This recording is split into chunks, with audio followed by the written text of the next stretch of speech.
think it's a good time to start. My name is George Athanasopoulos, and I'm the president of the International Institute of Forecasters. We are the institute that organises the International Symposium on Forecasting, which we are participating at today. I hope you've enjoyed the symposium so far. Today is day 2. Before we start, just a reminder that the gala event is on tonight. We will be visiting the wool factory, and buses will be leaving strictly 5:30 in front of the main entrance, that way. It's pretty much sold out, but always talk to Pam just in case. She has a waiting list, so but there are a few people that haven't checked in, so we'll see how we go. Okay, so today I have the great pleasure and honour to introduce our keynote speaker for this morning, Professor Kathy Ensor. Professor Ensor is Noah G. Harding Professor of Statistics in the Georgia R. Brown School of Engineering at Rice University, where she serves as Director of the Center of Computational Finance and Economic Systems. She's a Fellow of the American Statistical Association, a Fellow of the American Association for Advancement of Science. She served as President of the ASA's Board of Directors from 2021 to 2022, and as Vice President from 2016 to 2018. She was a member of the National Academy's Committee on Applied and Theoretical Statistics from 2015 to 2021, and currently serves on the Board of Directors of the NFS Institute on Pure and Applied Mathematics. Professor Ensor's areas of expertise are many. These include developing methodology for time series, spatial and spatial temporal and high dimensional data, hierarchical Bayesian modeling, approximate Bayesian computation, stochastic process modeling, information integration, and truly the list goes on, and many diverse and very interesting areas of application. Today, Professor Ensor will be talking to us about multivariate nonlinear time series nowcasting with spatial considerations. We will be aiming for about 45 to 50-minute talks, so if you've got any questions, please hold them to the end. There will be question time. So without any further ado, please let's welcome Professor Kathy Ensor to the podium.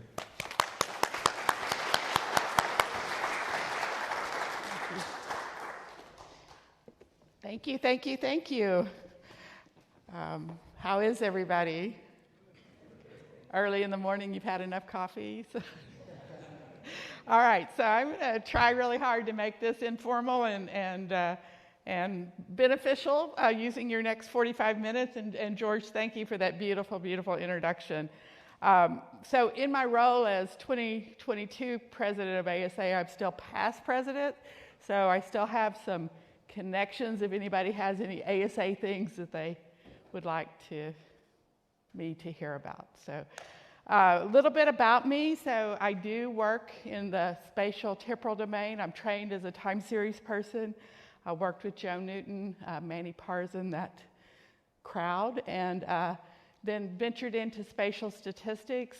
But I spend most of my time doing what I call statistical engineering. And so that's solving problems that come my way. And I have a few areas where I focus. I don't know that focus ever applies to me, but I give it a go. So I obviously direct the Center for Computational Finance. I spend a lot of time thinking about where statistics and data science can help in that arena. I also I'm a big environmentalist, and so I spend my time thinking about environmental problems, solutions, and ventured into public health about a decade ago. And so I've rolled that all into what I call community or urban analytics, and it's that space that I'll be speaking to you from today. But before we do that, with George introducing me, I just couldn't help. Let's give a big round of applause, because I just love this book. So I do teach time series once a year, and I teach it much better than I ever did because of this book. And so we spend the first half of the semester in the forecasting principles and practice journey, and the students and I both just love it. Okay, so what are we going to do today? So by talk is going to be a little richer than the abstract, but hopefully that'll be okay. I think I've tied it all well together for you. If you start nodding off, I'll just zip through really quickly. I want to talk a little bit about the role that statistics and data science plays towards smart and resilient cities, kind of the important role that we as a community should really step up to the plate. I'm going to talk about two places where I've stepped up to the plate, one that I outlined in the abstract, and another one will be a bonus. And so I call this Engineering Statistical Solutions. And then I want to just give a short discussion on growing this partnership between academe, business, local, and local governments. In my role as on the CATS committee of the NSA, I helped spearhead the workshop on frontiers of big data modeling and simulation in urban sustainability. So I encourage you to look for this publication by the National Academies. It's really chock full with great content. And so that's sort of the platform from which I'm talking. Okay, so engineering statistical solutions. So I'm going to talk about two problem areas. First is the wastewater. Anybody heard about wastewater epidemiology? Yeah, it's global. We made the New York Times above the folds. And then I want to talk a little bit about extreme value modeling, and I've titled that Learning to Live with Water. Okay, so both of these I'm going to embed in a hierarchical modeling strategy. So in the spatial statistics world, spatial temporal statistics, think Noel Cressy, Chris Weichel. In their book, they really advocate the parameter model, process model, given data model, so that hierarchical flow of information. From the time series world, we'd look at that and say, well, that's a state space model where the state is the process model and the observation equation is the data model. So this is the world from which I'm going to be modeling. And then my process and state will include both spatial and temporal structure. And the temporal evolution. And I'm going to give a special nod to the extended Hausdorff distance to cover the spatial complexity in the data. And all of this, if you're more classical in your statistics, this is a multi-level mixed effects model with temporal and spatial structure. So we can approach things in that way as well. But the goal, again, is to capture that the multiple levels of the hierarchy for complex dependencies. So Hausdorff distance. So basically, when we have regions that are really irregularly shaped, how do we talk about the spatial distance between these two regions? And I'm really sold on this extended Hausdorff distance if we're thinking of geography as driving our distance metrics. And so essentially, I'm not going to give you the formal definition, but basically we're looking at every point on the, think of a grid around, a skeleton of points around each area, and it's I'm going to look at the distance from the points on the boundary of one area to the points on the other, and I'm going to take the maximum of those and then the quantile of those maximums. And so basically we're looking at these irregular edges and how do we get a distance metric from that. And we do have an R package that we'll be launching to facilitate spatial modeling with Hausdorff distance. If you're working in GIS, you just choose that option. So it's a piece of this. Okay, so why does it matter? So if we look at, these are basically these are the spatial structures that I'm dealing with in my wastewater. And so on the blue one, so that would be your left, I guess. so that is the neighbors that I would get if I used Hausdorff distance, the median Hausdorff distance, versus on the right, those would be the neighbors that I use if I use centroid to centroid distance. So, but bottom line, when you have very irregular shapes, the centroid is not a good representation of that geography. And so we need something a little bit more complex You only have to run it once for each region that you're studying. It's a little slow, slow 5 minutes, but it's 5 minutes spent one time. You save the weight matrix, and then you're good to go. Okay, so let's go to statistical engineering problem set 1. So this is wastewater surveillance, and if you haven't been to Houston, this is a picture of the skyline of Houston. And there is absolutely no doubt that wastewater epidemiology, wastewater surveillance is here to stay. At Rice and the city of Houston, this is all COVID-driven. Tons of money coming in from many different areas, but we stood up one of the largest and most efficient wastewater surveillance programs in the world, actually. There's a little bit of uniqueness about Houston that allowed us to do that, but it's also the team. So we had Dr. Lauren Stadler, who is an expert in wastewater epidemiology. Myself, I formed the head of the analytics team, and then Dr. Lauren Hopkins, who balances the Rice City connection, and so she translates what we do directly to decision makers in the city. And it's been hugely successful, and actually quite proud of it. So fundamentally, so this is for SARS-CoV-2. So the virus gets in the wastewater, we test, we get a sample of untreated wastewater before it becomes treated, and that is what's generating our data. So it is, again, this space has exploded in the last couple of years because it has proven so helpful to understanding public health. And you're not limited to COVID, obviously. Everything about us can be tested from wastewater. It is a community measurement. It's not an individual measurement. So that gets us around some of the privacy issues that we might worry about. But even with that, I will have to say that certainly in Houston and in the broader community, everybody is very cognizant of the privacy issues that might be associated with this. Okay, so what do we do in our specific case? So, all right, so the samples are collected, then they go to the lab, they get analyzed, then the data comes to us, then we process it. So I spent 5 months writing the code that takes the data to answers, and 5 months might sound like a long time, but it's a lot of code. so there's a lot of input, there's a lot of output. I'm just going to share with you one piece of the story, but there's a lot of stories embedded in this.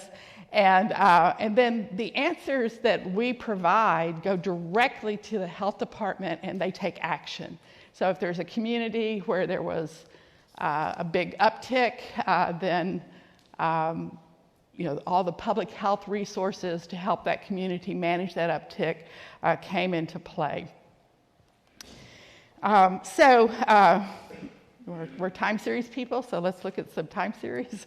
So the top curve is the wastewater epidemiology curve, and there's a lot that goes into that. It is on a log 10 basis. The bottom curve is the positivity rate for the city of Houston. Now we're talking, 2.5 million people, so it's a pretty stable positivity rate. But even though, toward the end, the last year of this data, cases aren't reported, so the positivity rate isn't a good metric. But at the same time, I think you can see the really strong similarities between these two. Do you agree? So we probably, so if we can measure wastewater, maybe we don't have to work so hard on trying to get all of the case information. Okay, so Houston is very unique and is extremely well set up for this. So we actually have 39 wastewater treatment plants, and so that's what these irregular regions are. And so we're going to sample weekly at each of these wastewater treatment plants. We're also sampling at schools, nursing homes, what we call lift stations, which would be a sub-sewer shed. And so we get a weekly time series over the since May of 2020 to now. I mean, we're still doing it. And so that's what we're managing. So any questions so far about y'all on board? Okay. Okay, so what I'm going to focus on is how do we translate the information from the wastewater treatment plants to information that the city can actually use. And so the sample is collected on Monday, analyzed in the lab. The data comes to us on Friday. Our report is out on Friday, and then we update the public website on Monday. So that gives us the weekend to make sure that there's no problems with that. And this website, people just pour on it. I mean, I'll go to I'll be some random place and people will just talk about, did you know the wastewater level is this? So it's just amazing how it's really sort of gotten into the public vernacular. Okay, so analysis step 0, we have to think about normalization. Clearly, with the different size geographic regions covered by the wastewater treatment plants, they cover different population sizes. That large one covers over 500,000 people, whereas one of the smaller ones only covers 600 people. So we do think about normalization, and we're using what we call flow normalization. So the flow of the wastewater is measured, and so we have the SARS-CoV-2 N1, N2 markers translated to copies per day, so the number of copies per day for each region. And then we transformed this using log 10 because it is highly skewed data. Okay, so this is also really messy data. So it's messy to collect, but it's also messy when I get it. So these are actually so I'm just showing you, this is like our raw data. And so we pour over these charts. So these are automatically generated by the system that I created. And then, but nobody sees this. So this is the analyst tool. And so every color, every symbol means something. And so again, we have 2 labs. We have all these complexities built in. There's level of detection issues. There's missing data issues. And so the question is, does this feature that I'm pulling out, which is a spline, by the way, so you can see it in the series, does it represent what's going on? And we have some statistical tests in place that we review, but then we also just have our common sense. We can't bring everything in because sometimes the lab results are an order of magnitude difference. And we can't ask them to rerun them, and so we have to make a decision what to do in those cases. Okay, but once we've done that, then we go to analysis step 1, which is actually where I'm going to start modeling this, and so those splines become my features, and then we have additive error, and I'm just going to throw this into my hierarchical system where I take into account the temporal evolution, and then I also take into account the spatial relationship between the different regions. Now, the wastewater between the regions, the wastewater catchment areas are self-contained, but what we have are people moving around. So the people from one area can move to another area. So we're implicitly assuming that people move locally and not broadly. That's probably an oversimplification, but that is what we're doing at this time. And so I built this into bring all of this together into this sort of hierarchical system, and then we start using it.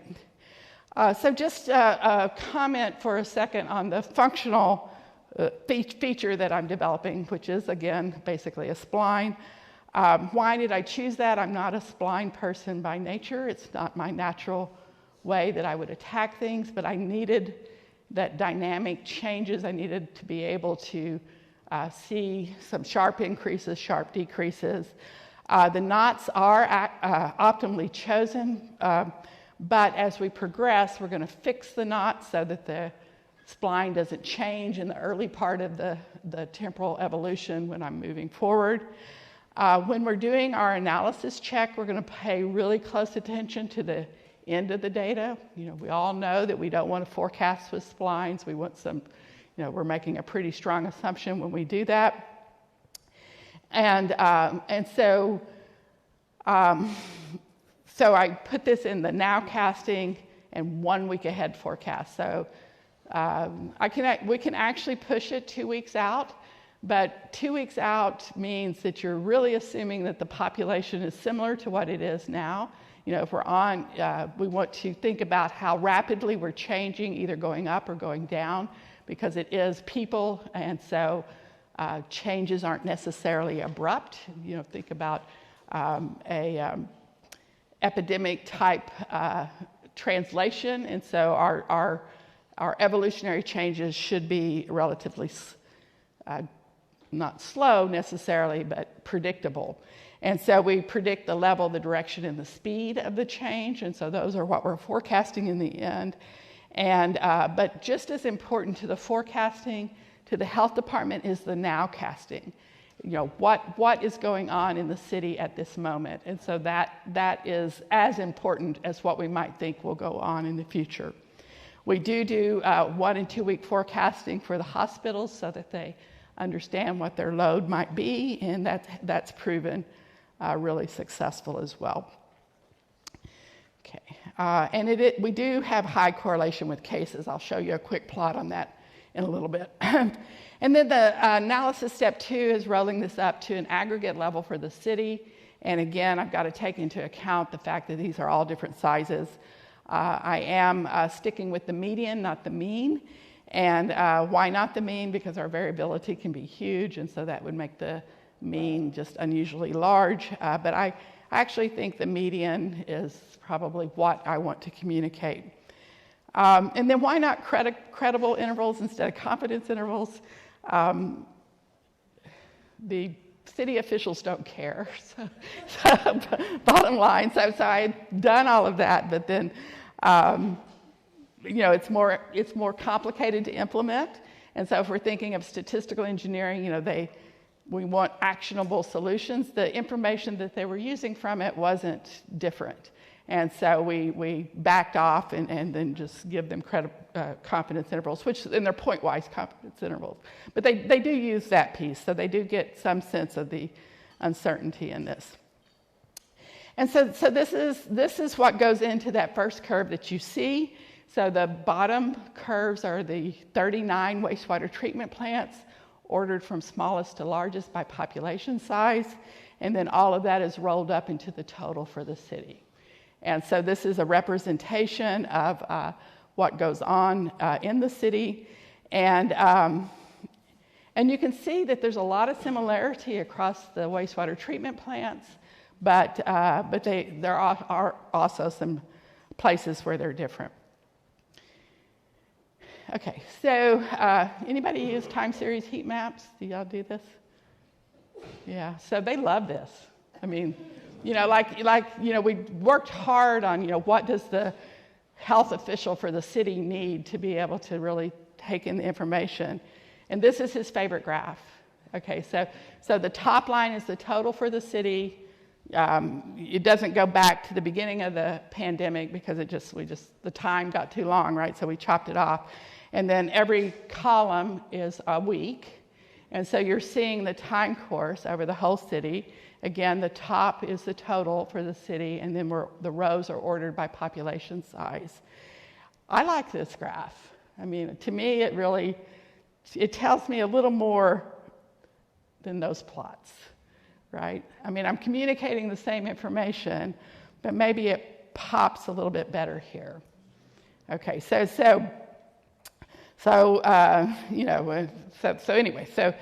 I highly recommend these if you're not using them already.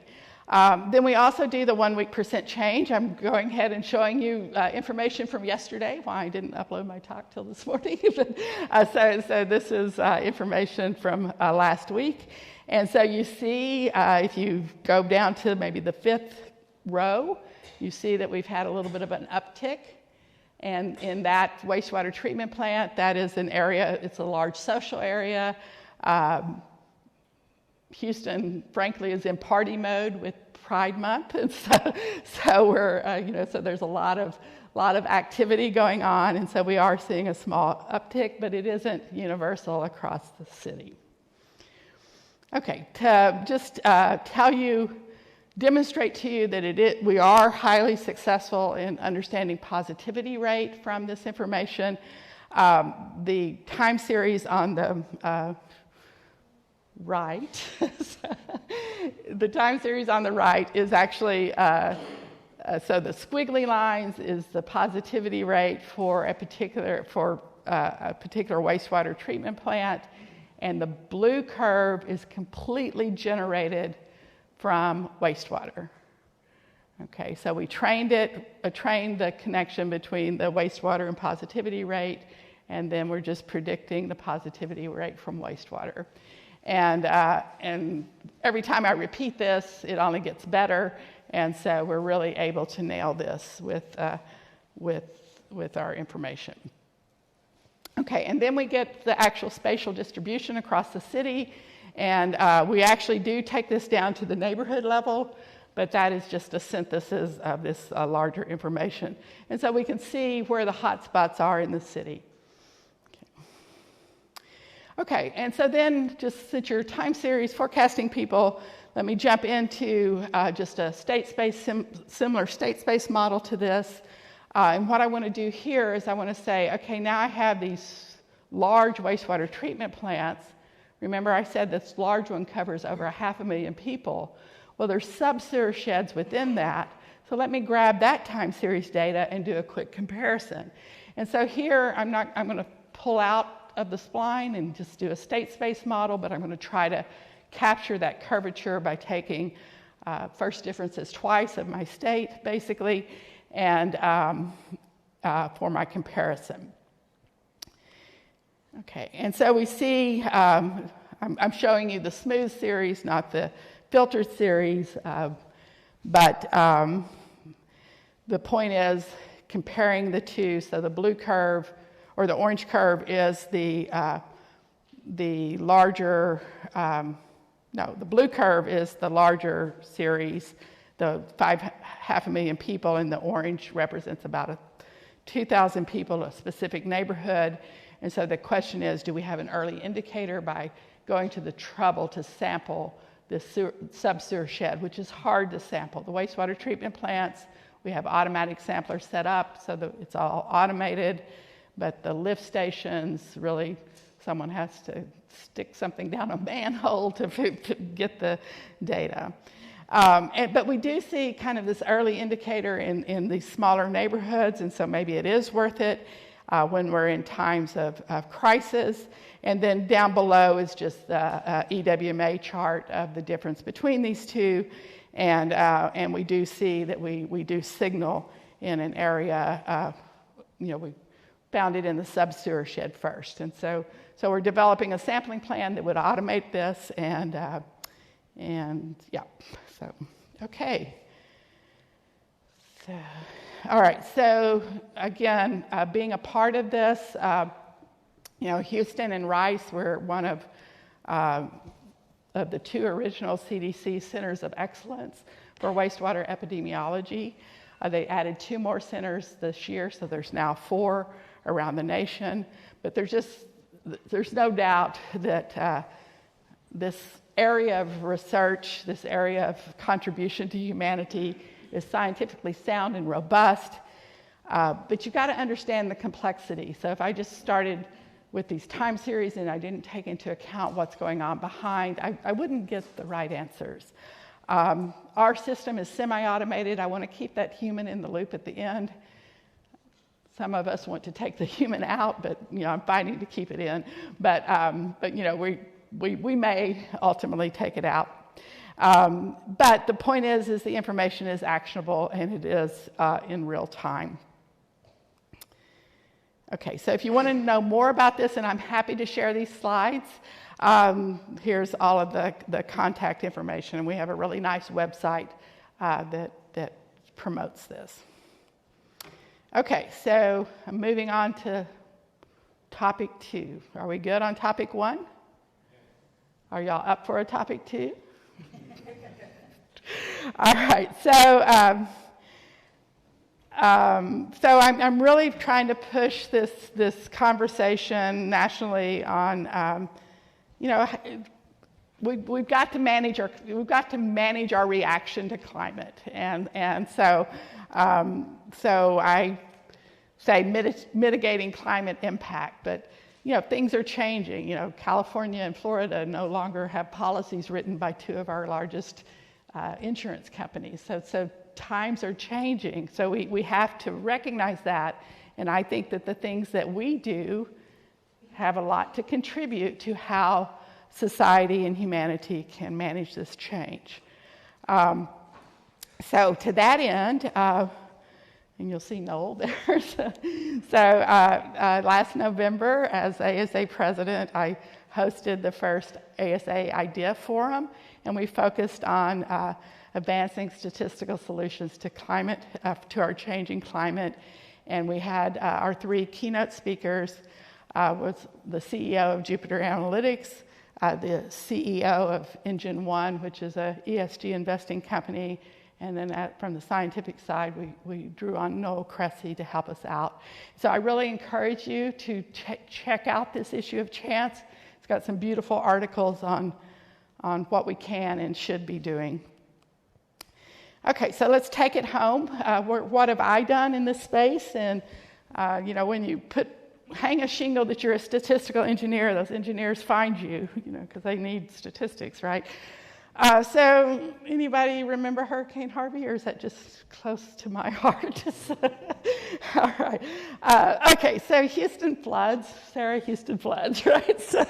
And we know how to live with water. Usually we only have to stay in place for 5 hours, not 5 days. But the phrase that we have is learning to live with water. I told you I was going to show my dogs. All right, so this is a picture of my backyard during Hurricane Harvey. Those are my dogs, and 2 of my dogs, I guess. And so I call this my temporary waterfront property. So I really wanted my kayak to, kind of get out there. So that river behind me is probably 30 feet deep, and you see how wide it is, but it's usually empty. Okay, so it's designed to capture this water. I mean, this was engineered to capture this water. The fact that I live there, you kind of have to ask yourself, but I love where I live. So, okay, so when Harvey, so RISE has really some of the top-notch hydrologists in the world, and so they really, are part of this conversation. And the message of this is, our floodplains in Houston were inaccurate. Not all data is large, and what can I do to contribute? And so flood modeling is a layer of different science put together. And one of those layers is actually, what does rainwater do? Where does it come from? And so, so that's where I was asked to contribute to understanding the changes in rainfall patterns. So what I was asked to do was to bring the best science to answer 2 key questions. So how extreme precipitation trends in the Houston area shifted over the past century, and how are these changes related spatially? In the hydrology world, answers are communicated in return levels. Think 100-year flood level, 500-year flood level. Those are return levels, which are basically quantiles that incorporate the frequency of occurrence. And then I was also asked to focus on gauge-measured rainfall, not the radar rainfall, but the gauge-measured. And this, because we've been measuring rainfall for over 150 years, so this gives me a long time history. Now, there are a lot of government agencies that do this, and so you might say, well, why did these scientists, these engineers, want to sort of reinvent the wheel? Well, it became important in the conversation because they needed to have their own basis for information for discussion so that they could push back on areas where they thought that maybe the engineering or the science wasn't quite what they wanted. All right, so this graph, so this is, each row is what we call a watershed. So we're going from sewer sheds to watersheds. So this is clean water. So each row, and there might be, might be 20 gauges, rain gauges in this. But each mark on a row is a day of rainfall over the last 100 years. I only do rainfall over 1 inch because otherwise the graph takes forever to generate. So all of those zeros at the beginning are getting chopped off. Those purple lines are the floodplains. Okay, so that's for each of, so the 3 major regions that we're interested in each have a floodplain level. So it's a 100-year floodplain. So what do you think the red marks are? Okay, so those are all of the one-day rain events that are above the 100-year mark. Okay. All right, well, maybe not too many, but every one of those red ones is a flood. So the question becomes, let's look at the same data. This is actually just for one location. This is the Hobby Airport rain gauge, which has been in operation for a long time, and it's really, really good data. And so this is from 1939 to 2017. So we stopped with just for the graphical representation. So again, this is every rain day, and then you see Harvey, the three rain events of Harvey. So Harvey did stand out in the history of Houston. Basically, it just wouldn't leave. If it had just come in one day and left, that'd been fine, but it stayed for 3 days. Okay, so then what were we asked to do? We were asked to obtain return level estimates for the blue, the red, and the green region. So the blue region is where Houston as a community has seen a lot of growth. It's also traditionally wetlands. By a lot of growth, translate that to a lot of concrete. Every car dealership is 9 acres of concrete. Does concrete soak up water like a wetlands would? Okay, so we sort of manufactured our own challenge here. The red region covers sort of the Houston Central area, and the green region goes all the way down to Galveston. You probably don't necessarily know the history of this region, but Galveston had the big flood at the turn of the century. We're still not seeing things at the level that Galveston did at the turn of the century. Okay, so each of those dots is a rain gauge. And then what I was asked to do was to estimate the estimates for the blue, the red, and the green region. And so what we did is we created this point-to-area random extreme value estimation. And so essentially, and then we're going to use the Hausdorff distance again to take care of how we can think about distances between these irregular regions. And we can easily layer on priors for Bayesian posterior inference if that is needed. Again, I haven't been able to sell that, so it's not in any of the papers, but it's easy to do. So how do we actually do this? So our data model will be the generalized Pareto distribution to capture the extreme value characterization of each measurement location. So we're going to fit that extreme value distribution to each rain gauge. So basically, those parameter estimates become, in the data science vernacular, become our features. Okay, and our features have uncertainties that we've estimated as well. And then the process model, so we'll apply our process model to these features or these parameter estimates with their uncertainty. And for time, we're just going to do a rolling estimate. And for the spatial effects, again, we do this point-to-area distances to gather that spatial information. And there's the mathematics if you want it. Okay, so again, just to summarize, so we're going to do an extreme value fit to each station. We'll roll this over time, a minimum of 40 years. And this, again, is daily information. We create the spatial weight matrix using the median Hausdorff distance and regional indicators. And then we're going to fit a conditional autoregressive spatial model to obtain regional estimates of the shape, scale, and rate for the GPD, the generalized Pareto distribution. And then once I have the shape, scale, and rate, then I can translate that into regional return levels. So that's what we do. The importance of this slide is not the equation, but the importance is the part in the blue box. We were adamant that we wanted to develop a scheme so that it would be easily implemented and someone could follow up and use the spatial reg package. And so all of this works in that really nice, simple context.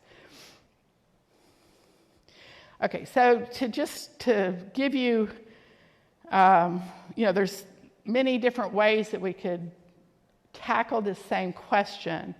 And so why did I choose to tackle it in this way where I stayed looking at the daily information? So we could look at the max stable distribution where we're taking either an annual max or a quarterly max. So we did all of that. We could also do what's called block kriging, to take into account our regions. So let me do this direct comparison here, and what you'll notice that our point estimates are not that different, but notice those precisions. So our understanding of those point estimates are much better with the model that we've produced. So our standard errors are much smaller. Okay, and so this is what we get out. And so here we've only rolled it 3 times, but it's just a computational thing to roll it every time. And so for the blue region, notice the increase in rainfall. I'm not a big weather person, but my understanding is concrete draws in rain, right? You have the heat island effect where as the heat rises, you get more rain. So maybe that is why the blue region clearly is showing an increase. The red region, which again is Houston Central, definitely is showing an increase. And the time series plots you're looking at are basically the 25-year floodplain and their confidence interval, the 100-year floodplain and its confidence interval, and the 500-year floodplain and its confidence interval. If we go down to the green region, which includes Galveston, we really don't overcome that huge storm at the turn of the 19th century, so the 1906, I guess, and so we don't see those big increases there. But that was the output from this. It was very successful. This model is very forecastable. We weren't asked to forecast, so I haven't done it. To forecast from this, I need to increase the frequency of the rolling estimates, and then I need to build in that time series structure into the process model for the time series of features and their uncertainties. And so again, the features are those GPD estimates. They're going to be dependent because if I do a rolling estimate, then I'm going to be, let's say that I roll every year, then I'm taking 39 years of data, I'll have an overlap, or if I roll every 5 years, then I'll have 35 years of overlap. So they would be dependent on each other, and I need to take that into account. But it does build the opportunity to forecast from the process model. And then we can use the forecasted features to obtain the forecast for the return levels. Okay, so this actually did help. This helped the conversation. So Houston has new building codes. And I wasn't in the room deciding the building codes, but I was working with engineers that were in the room deciding the building codes. And so this actually had a huge impact because I was able to work, when I say I was able to work, someone came to me, Rice provided me the time to do this, and a small amount of money to support it. And so we affected the conversation because I was working with the decision makers in this, and those two important red marks. So I answered the questions that were asked, and I answered them on time so that they would be relevant. Okay, so those were my two statistical engineering stories. Did you like those stories? Okay, all right.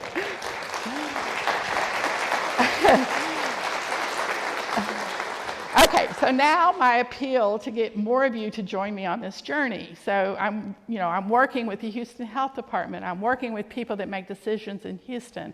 So that idea of think global, act local. I can't affect what goes on in U.S. politics and the world, but I can affect the communities in which I live. And so that is the goal here. And so this is the beautiful picture of Rice University. Behind it, you'd think that's the city of Houston, but that's actually the Texas Medical Center. So it's kind of like the 500-pound gorilla towering over everything. But the point is, universities are part of communities. We need to be working with business and local government to solve problems. NSF knows this. They want all of our academics working with government officials and businesses. And so then, why can we have an impact? Well, first you have to be willing to answer the phone. And maybe I shouldn't always answer, but I'm getting pretty good about saying no when I don't think that I can help. And you have to provide answers now and maybe delay the core research. I'm just now talking about the flood stuff. I'm just now talking about the wastewater stuff. So that first year of doing this, there were no papers, there were no discussions, and so there was that. And then you also have to respect the collaboration. So if you're working with city officials and you come out and say, this city sucks, they're not going to invite you back. Maybe you have identified some problems, but they're in the space of trying to solve those problems, not to put them on the front of every newspaper. So respecting the collaboration is important. And then you have to have the right infrastructure, and you have to have, for me, I have to have support from Rice University on this adventure. But the bottom line is I think that statistics, data science, forecasting, our research experiences matter, and we need to be using them in this way. Now, when do I choose to engage? When the impact is high. And I have to have unique and important knowledgeable perspective. Nobody needs me to run an Excel spreadsheet. First of all, I wouldn't be able to do it. And then second, that doesn't use my talents. It has to be a functional team. I jumped into some things and there was so much infighting that I'm just like, I'm too old for this. I don't need this. And so I pulled out, even if the question was really major. And then, I am an academic, and so I'd like to work on interesting problems. I think that what I've outlined to you were interesting problems. So there has to be some interesting statistics down the road. And then there has to be some practicality. Is there funding? Can I chisel out time from all the other things that I do to make this happen? But as in my role as ASA president, I've really been trying to push this. And again, we're trying to follow up on our climate impact effort and roll out a series of workshops where we're collaborating with other leading societies to bring forward the science to this change. But if you have any ideas, I'm listening and in a position where I could actually act on them. And with that, got to throw in some collaborator information, and then I'm done. So drop the mic.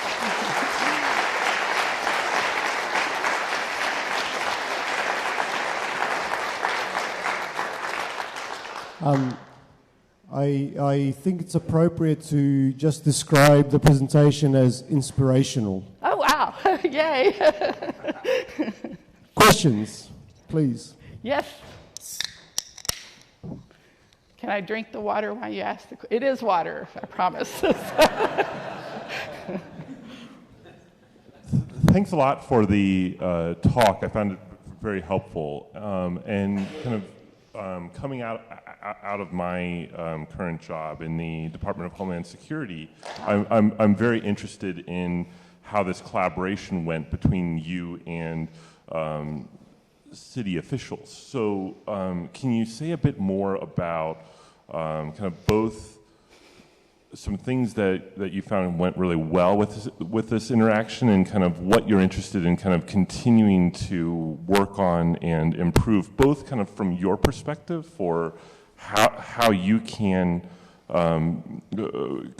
continue to be a better partner with city officials, and kind of what kinds of things might those city officials do to kind of help you contribute more? Yeah, so I've done a lot of this. So I've given you 2 examples, and there's quite a bit that I've done. Maybe the wastewater is a good example because, like, we're 3 years into this, and so now it's institutionalized within the city, but we're still wanting to drive the research agenda, and maybe the city has less patience for that, because that isn't their job. Their job is public health, and but we're fortunate that the city officials in Houston's an incredibly smart city, by the way. There's 8 major universities, and you got the Texas Medical Center, and it's just a very innovative city.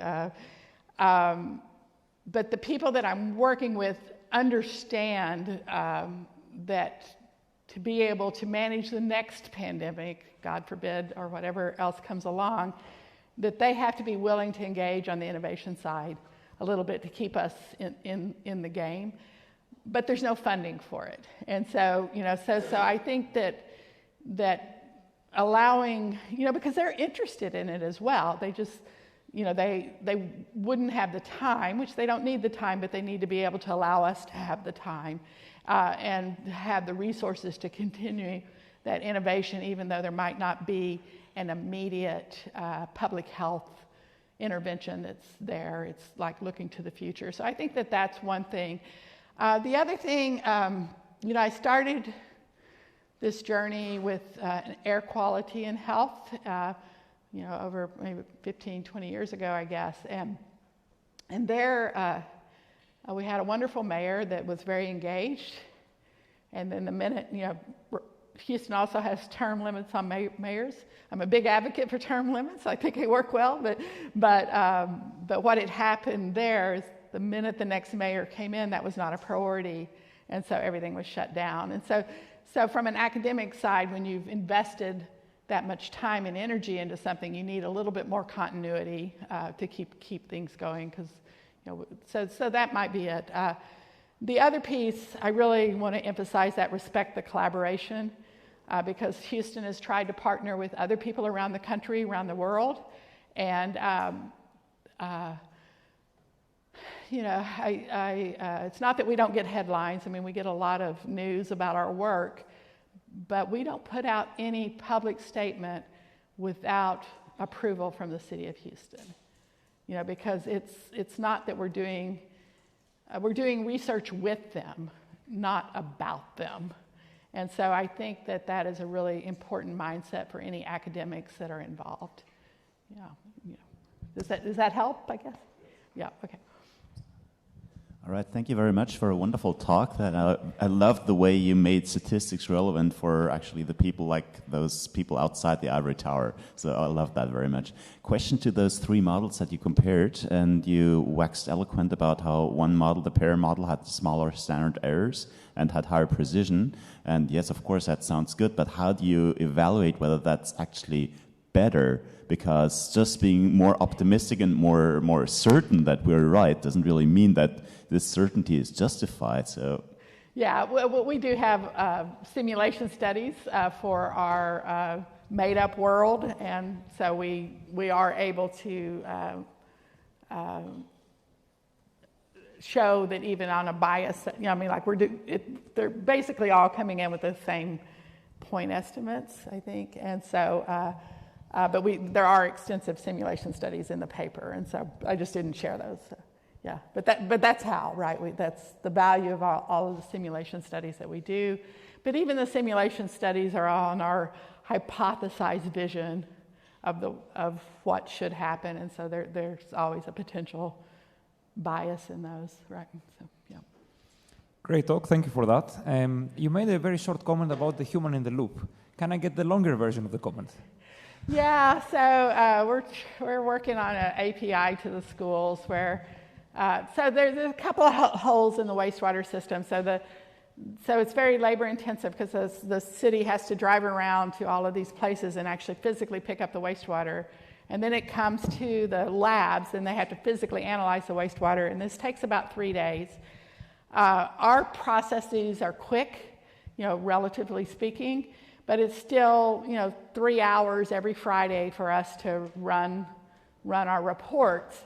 And so what we're working on, so there's some engineering innovations where the wastewater can be measured on the spot, so it's like lab on a chip.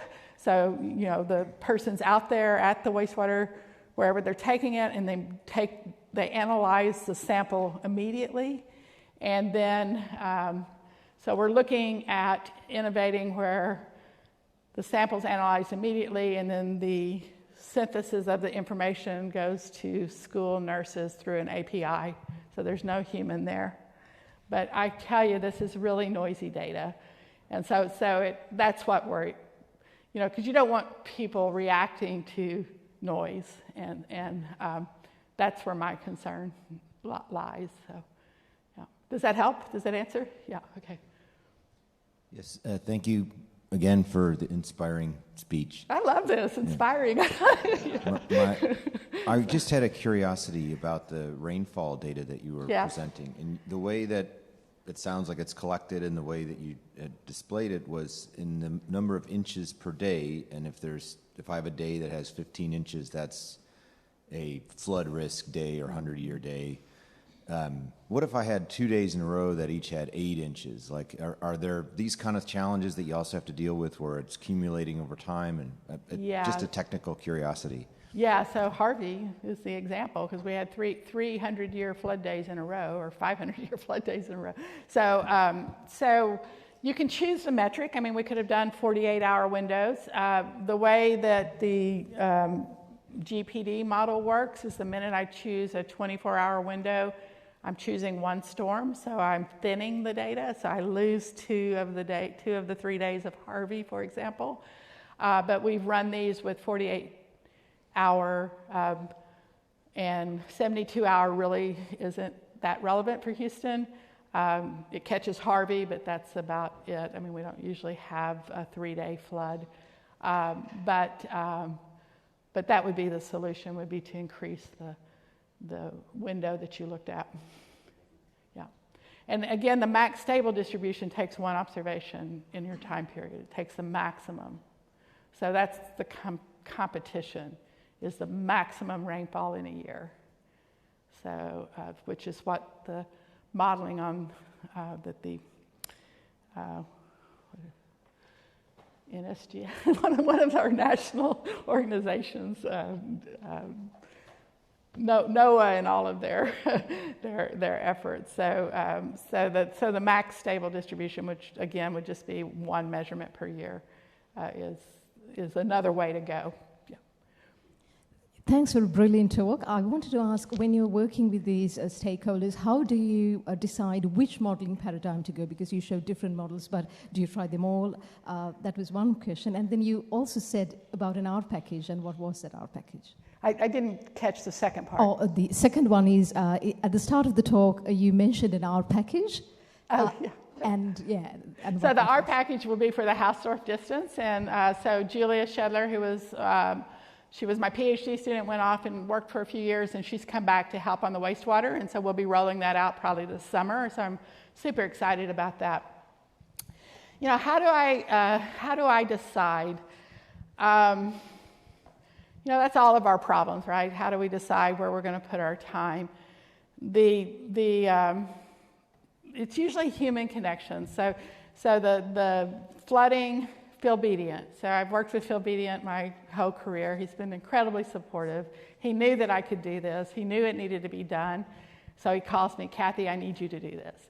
So if he calls me, Kathy, I need you to do this, I'm going to see if I have time. I have told him no over the years, but this time I could. And then the city of Houston, it was, I think, so I did a lot during COVID for the health department. So we did a seroprevalence study for the city. I mean, I really, I think we all kind of said, how can we help? And so I did, sort of offer, I'm sitting at home in front of my computer, so we're all just sitting at home, so what can we do to help? And so I did say, whatever comes about. And so the wastewater thing started out small. We started out with $50,000 just to get the collaboration started. And then we were on the cutting edge, and it just kept evolving. And I'm very proud of it. But some things start and then they fizzle. And I think the important thing to do is to walk away if it's just using your time and there's no sort of valuable endpoint. But I don't, unless I'm just intellectually curious, I ensure that I'm working with people that are either making the decisions or in the conversation where the decisions are going to be made. If I'm not going to be there, I want to make sure that they're there.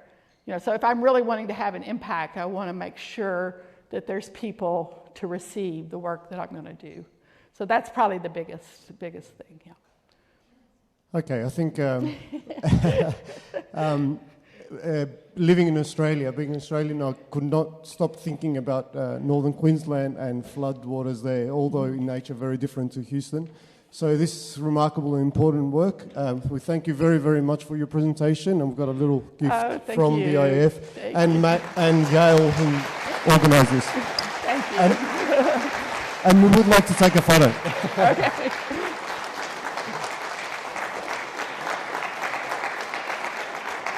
Thank you very, very much. Thank you, George.